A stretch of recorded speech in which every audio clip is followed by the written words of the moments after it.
सभी श्रोताओं को प्यार भरा नमस्कार। आज हम बात करेंगे श्री कृष्ण के उस अमर ज्ञान की जो अर्जुन को उन्होंने दिया था कि आत्मा कभी नहीं मरती। क्या आपने कभी सोचा है मृत्यु के बाद क्या होता है? क्या सब कुछ समाप्त हो जाता है या फिर जीवन का कोई और रहस्य भी है? भागवत गीता में भगवान श्री कृष्ण ने अर्जुन को आत्मा का ऐसा ज्ञान दिया जिसने मृत्यु के भय को समाप्त कर दिया। आज की इस दिव्य कथा में हम जानेंगे आत्मा क्या है, मृत्यु के बाद क्या होता है और श्री कृष्ण ने क्यों कहा आत्मा कभी मरती नहीं। कुरुक्षेत्र की रणभूमि में श्री कृष्ण ने अर्जुन को ये उपदेश दिया। महाभारत युद्ध आरंभ होने वाला था। कुरुक्षेत्र की विशाल भूमि पर दोनों सेनाएं आमने सामने डटी हुई थी। युद्ध के बिगुल बज रहे थे। अर्जुन अपने ही परिवार, गुरु और मित्रों को सामने देखकर उनका मन विचलित हो रहा था। तब अर्जुन ने श्री कृष्ण से कहा, हे कृष्ण, इन सब की मृत्यु का कारण मैं कैसे बन सकता हूं? मैं यह युद्ध नहीं लड़ सकता। ये तो सब मेरे अपने हैं, मेरे कुल के हैं। तब श्री कृष्ण ने अर्जुन की इन बातों को सुनते हुए दिव्य ज्ञान दिया। तब भगवान श्री कृष्ण मुस्कुराए और बोले, हे अर्जुन, तुम जिस मृत्यु से डर रहे हो वह केवल शरीर की मृत्यु है। आत्मा कभी मरती नहीं, वह तो अजर अमर है। आप व्यर्थ की चिंता कर रहे हो।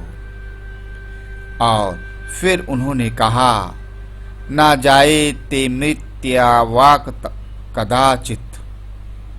यानी भगवान श्री कृष्ण ने कहा आत्मा कभी जन्म नहीं होता है, आत्मा का कभी जन्म नहीं होता है और कभी मृत्यु भी नहीं होती है। आत्मा सदैव अजर अमर है।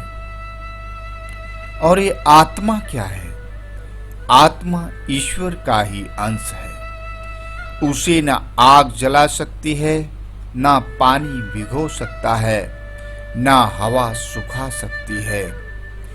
आत्मा शाश्वत है। और शरीर और आत्मा के अंतर को श्री कृष्ण ने अर्जुन को समझाया। यह शरीर केवल एक वस्त्र की तरह है। जैसे मनुष्य पुराने कपड़े बदलता है, वैसे ही आत्मा पुराने शरीर को छोड़कर नया शरीर धारण करती है। वह कभी भी मृत्यु की शैया पर नहीं सोती। और उन्होंने कहा, वासासी जीर्णान निया यथा विहाय। अर्थात मनुष्य पुराने वस्त्र त्याग कर नए वस्त्र पहनता है, उसी प्रकार आत्मा पुराने शरीर को छोड़कर नया शरीर धारण करती है। और फिर मृत्यु का आखिर भय क्यों? मनुष्य मृत्यु से इसलिए डरता है क्योंकि वह स्वयं को केवल शरीर मानता है। लेकिन जो आत्मा को जान लेता है उसका भय समाप्त हो जाता है। और फिर श्री कृष्ण ने एक राजा की कथा भी अर्जुन को सुनाई। प्राचीन काल में एक राजा मृत्यु से अत्यंत डरता था, भयभीत होता था। एक दिन एक संत ने उनसे पूछा, राजन, क्या तुम बचपन में भी ऐसे ही दिखते थे? राजा बोला, नहीं। क्या युवावस्था में शरीर यही था? राजा बोला, नहीं। तब संत बोले, जब शरीर बदल रहा है तो असली तुम कौन हो? राजा मौन हो गया। आत्मा अमर क्यों है? क्योंकि आत्मा ऊर्जा है और ऊर्जा कभी समाप्त नहीं होती। भगवान श्री कृष्ण अर्जुन से कहते हैं, आत्मा को कोई शस्त्र काट नहीं सकता, और उन्होंने जीवन का उद्देश्य भी उन्हें समझाया। यदि आत्मा अमर है तो जीवन का उद्देश्य क्या है? भगवान श्री कृष्ण कहते हैं, मनुष्य जन्म केवल भोग के लिए नहीं है, बल्कि आत्मा की उन्नति के लिए मिला है। और इसीलिए अच्छे और बुरे कर्म जिस तरह से इंसान अपने कर्मों को करता है, उसी के अनुसार उसे फल भी मिलता है। आत्मा अगले जन्म में वही प्राप्त करती है जो कर्म इस जन्म में किए होते हैं। इसलिए सत्य बोलो, दया करो, सेवा करो, धर्म के मार्ग पर चलो, क्योंकि मृत्यु अंत नहीं है। भगवान श्री कृष्ण कहते हैं, मृत्यु केवल एक द्वार है।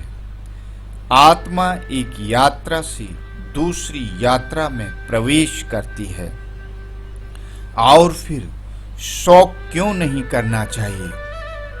क्योंकि श्री कृष्ण फिर अर्जुन को समझाते हैं, ज्ञानी व्यक्ति न जीवित के लिए शोक करता है और न मृत के लिए, क्योंकि आत्मा कभी समाप्त नहीं होती।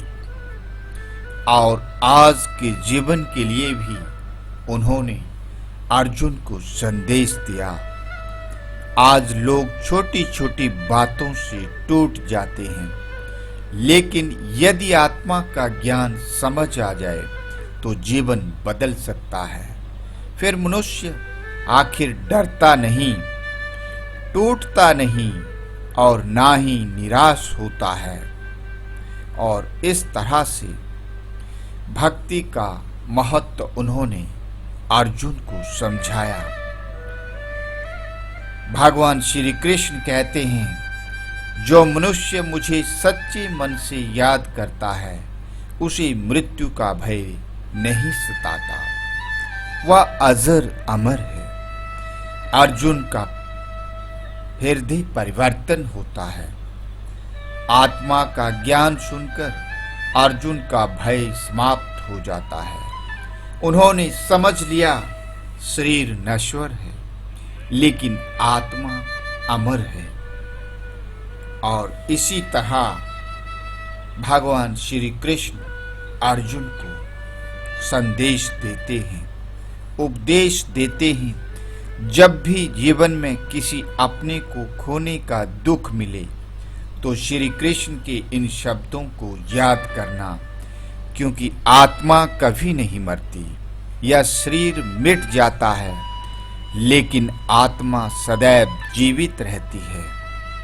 तो दोस्तों, यदि आपको श्री कृष्ण का यह दिव्य ज्ञान पसंद आया हो तो हमारे वीडियो को लाइक करें, शेयर करें और चैनल भक्ति सागर को सब्सक्राइब अवश्य करें। और कमेंट में लिखें, जय श्री कृष्ण, राधे राधे, हरि बोल।